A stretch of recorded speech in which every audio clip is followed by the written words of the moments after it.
L'Assolim Centre Natació Mataró reprèn la Lliga enmig dels quarts de final de la Champions. Bon vespre, Lessa Miquel.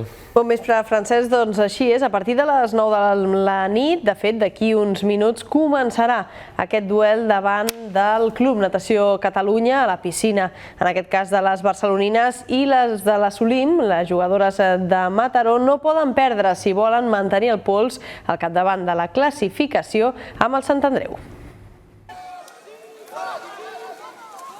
Després de fer una primera passa important cap a les semifinals de la Champions League contra la Roma, les mataronines no tenen treva. Avui a les 9 de la nit visiten el Club Natació Catalunya i volen mantenir la bona ratxa en Lliga.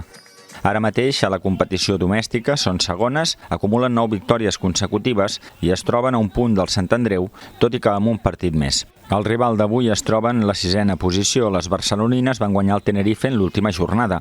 En el precedent més immediat entre tots dos equips, però al partit de la primera volta, el Mataró es va imposar per un claríssim 11-3. Un factor que juga a favor del Catalunya és que, a diferència de les del Maresme, elles no han jugat competició europea al cap de setmana. L'equip, entrenat per Dani Ballar, però, ja sap què vol dir afrontar una setmana de 3 partits. El que caldrà veure és si el tècnic opta per fer rotacions pensant en la tornada de quarts contra les italianes.